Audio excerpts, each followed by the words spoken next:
Sfintele sărbători de Paști ne aduc aminte că miracolele se întâmplă, iar pentru armeni, aceste sărbători reprezintă un prilej de a simți bucuria și recunoștința de a se ruga împreună.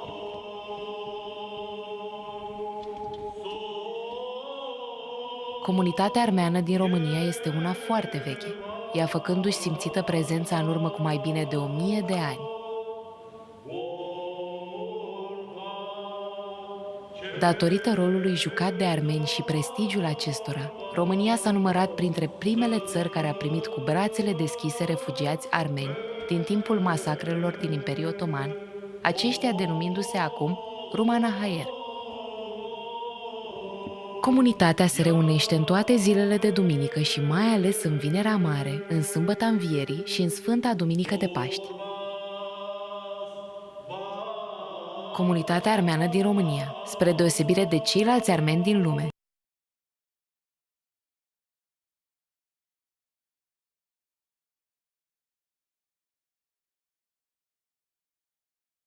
în aceea zi. Vinerea Mare este o zi tristă pentru toți creștinii din întreaga lume. Ea simbolizează crucificarea și înmormântarea lui Hristos.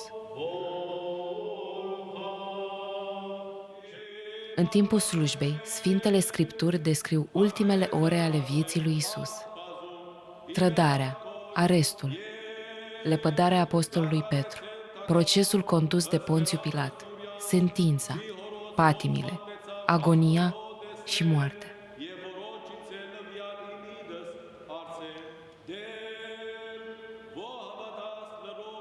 De Sfânta Vineri la Catedrala Armeană Sfinții Arhanghel Mihail și Gavril din București și în toate lăcașurile sfinte, credincioșii aduc ca ofrandă flori la mormântul simbolic al lui Hristos. Acest mormânt este văzut ca un simbol al încheierii vieții pe acest pământ, viață ce poate a mâhnit sufletul cu frică și neîmpliniri. Cei ce cred în viața de apoi privesc cu speranță această trecere. De aceea, acest mormânt nu a fost creat din piatră, ci din flori.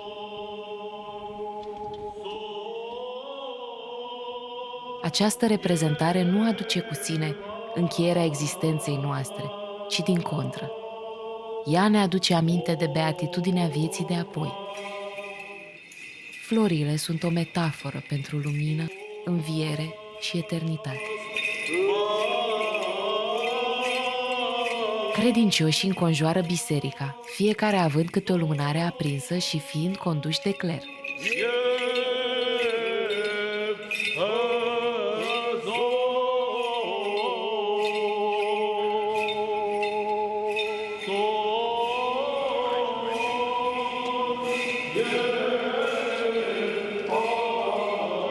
Înainte de a intra din nou în biserică, aceștia trec pe dedesubtul mormântului simbolic pentru a se purifica.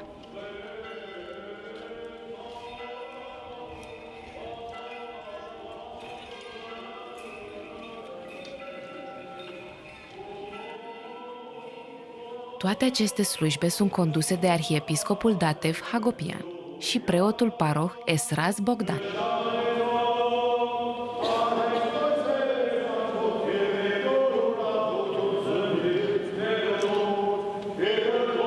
A doua zi, cea de sâmbătă, este dedicată înmormântării și sigilării mormântului lui Hristos.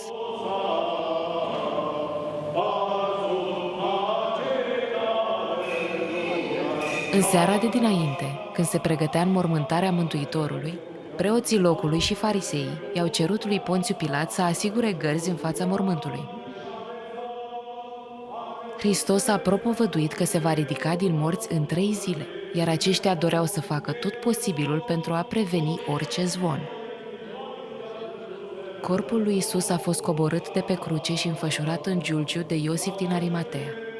O piatră foarte grea a fost rostogolită de mai mulți soldați la gura mormântului.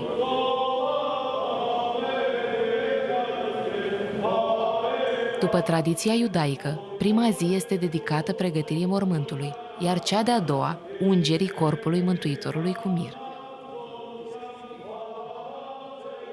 După ce trupul său a fost depus, Hristos s-a pogorât în iad, absolvind sufletele morților și predicând cuvântul Domnului.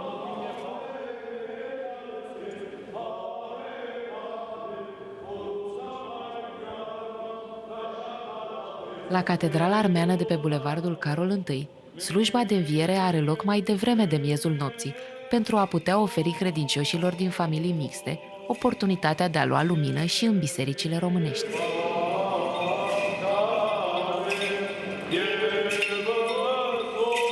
Ca și gospodinele românce, în Sâmbăta Mare, femeile din comunitatea noastră pregătesc cea mai mare parte a mâncărurilor tradiționale, aceasta fiind și ultima zi din postul mare.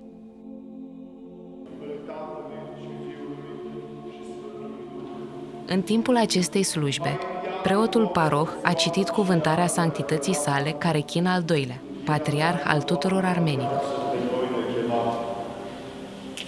Iubiții noștri, fie în Hristos, din Armenia, Arțat și din întreaga diaspora armeană.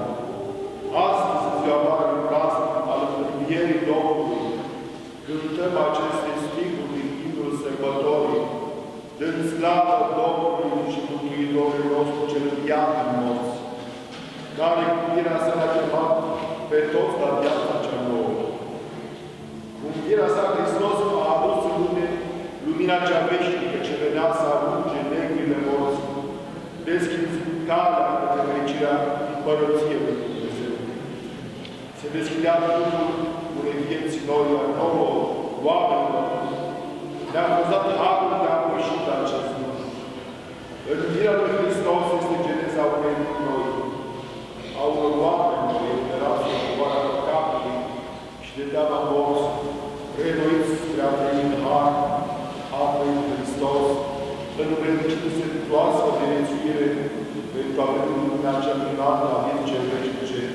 Precum spunea Apostolul Neamului, cele vechi au trecut, iar toate s-au făcut noi. Căci Mântuitorul nostru, Fiul cel unul născut, a nimicit moartea și a dus lumină viața și nebunia în Evanghelie.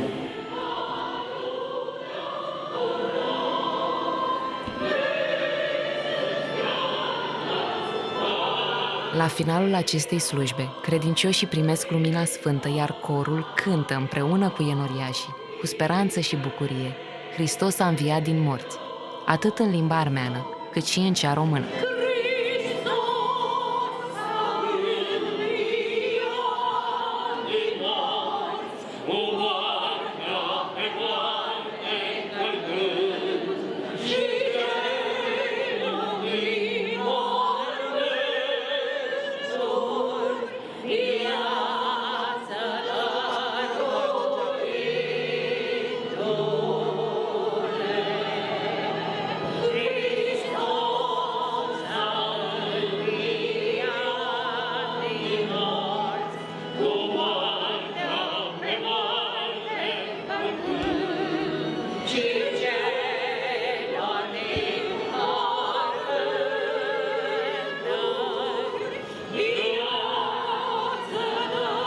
În ziua sfântă de duminică, alături de cler și de vocile minunate ale corului Bisericii Armene, comunitatea celebrează învierea Domnului, credincioșii spunând într-o voce: Hristos a înviat, răspunzând apoi: adevărat a înviat. Așa cum Arhanghelul Gavril a vestit învierea Mântuitorului femeilor mironosițe.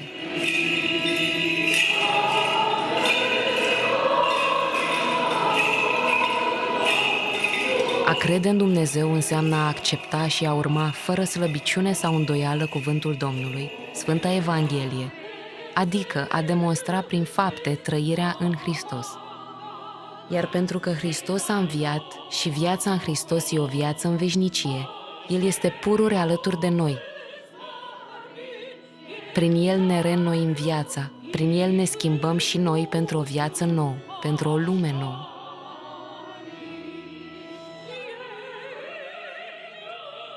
Hristos cel înviat este printre noi, ne este alături pentru a ne sprijini, a ne ajuta și a ne ține neabătuți și tari pe calea cea bineplăcută Părintelui nostru Ceresc, așa cum ne spune Arhiepiscopul Datev.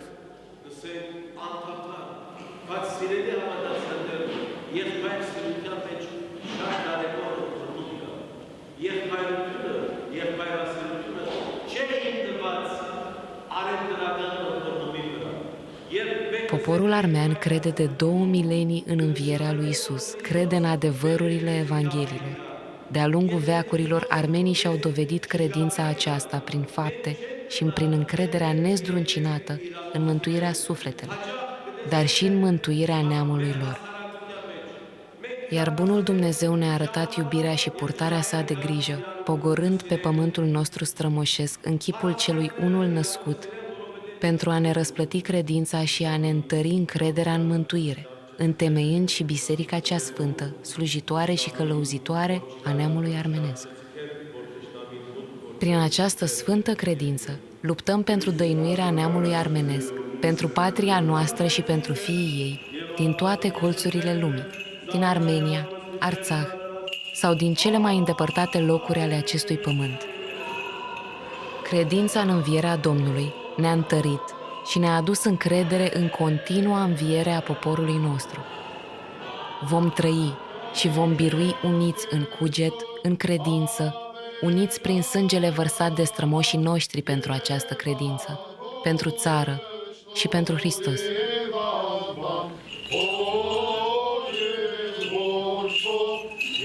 După slujbă, enoriașii s-au adunat în sala bibliotecii Dudian, unde au spart ouă și au mâncat cozonac. Această zi este începutul perioadei de 40 de zile în care nu se postește și credincioșii mulțumesc cu umilință pentru salvarea lor. Ուրեմն երբ երեխա եւ պատանի էի եւ Հայաստան կապրեի տոները մեր քրիստոնեական շատ չէինք նշել, ինչու որովհետեւ պետությունը այն ժամանակվա վարչակարգը դեմ էր եւ շատ եկեղեցիներ հակ էին, գոց էին եւ մանուկ հասակում ես քահանա չտեսա բայց մայրս ձեռքիցս բռնած մեծ տոներին կտաներ որևէ քրիստոնեական մատուռ կամ խաչի մոտ կտաներ, մենք մոմ կվառեինք եւ այդ ձևով կապված մնացինք քրիստոնեական ավանդույթներին։ Ավելի ուշ էր, արդեն հասուն մարդ էի, Հայաստան անկախանալուց հետո ամեն տեղ նորից եկեղեցիներ սկսեցին բացվել եւ ժողովուրդը կամաց Հայաստանում կվերադառնա դեպի քրիստոնեություն, այսինքն քրիստոնեական տրադիցիաներ, քրիստոնեական ավանդույթներ։ Եվ երբ որ ես այստեղ եմ, շատ ուրախանամ եւ կնախանձիմ այն հայերու, որոնք մանուկ հասակից սորվեցան եկեղեցիներ, հավատքի քրիստոնեության հետ միասին ապրեցան եւ իրենց արյան մեջ է դա կապսոսան, որ մեր մեջ հակնված մնաց, թակուն գաղթուկ մնաց այս, բայց ուզեմ, որ իմ զավակները եւ բոլոր հայերը, մանուկները այլևս ավելի մոտիկանան մեր եկեղեցու, մեր հավատին, որտեղ անիկա ուժ կուտա եւ միասնություն կուտա մեզ, իսկ մեր ազգին ինչքան պետք է ուժ եւ միասնություն։ Hristos հարյավի մերելոց։ Când ne unim această idee de armenitate, de a vorbi împreună, de a gândi la fel, chiar și în limbi străine, este ceea ce ne face să fim un popor care se reziste de mii de ani. Acum câteva zile a fost o întrebare din partea unui prieten armean, evident. Ce anume legătură există între noi și armeni din Armenia? Că nu mai există limbă uneori, că nu există cultură, că nu există... Există acel trecut comun și există un suflet comun care este greu de limitat și greu de explicat din punct de vedere matematic, dar el există. Există aceeași rezonanță la aceste sărbători de Paște, de Crăciun, de Anul Nou Armenesc, la sărbătoarea Sfântului Grigore Luminătorul, la sărbătoarea Sfintei Maria Mare. Există aceeași emoție în momentul în care discutăm despre genocid, despre ceea ce înseamnă familii care au fost destrămate și ce înseamnă după aceea puterea armenilor de a merge mai departe. Din nefericire, la 101 ani de la marele genocid împotriva armenilor, ne vorbim de celălalt în 1994. În continuare există aceeași limitare a gândirii de a face războaie între religii. Războaiele dintre religii sunt un fals. Nu ai voie să ucizi în numele unei religii. Oricare dintre cele 3 mari religii ale acestei lumi vorbește despre bunătate, despre familie, despre comuniune, despre încrederea de a crește copiii în liniște și pace. Așadar, ar trebui să ne dăm seama când există influențe din cu totul și cu totul altă parte. Copiii sunt cei care trebuie să meargă mai departe.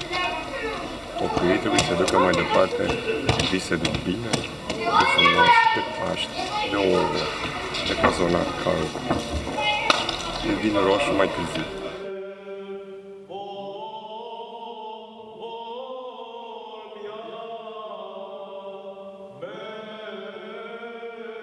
Această săptămână ne ajută să ne aducem aminte cât de important este să fim împreună, indiferent de origini, și că iubirea de semeni și de Dumnezeu ne poate umple inimile cu speranță pentru viitor.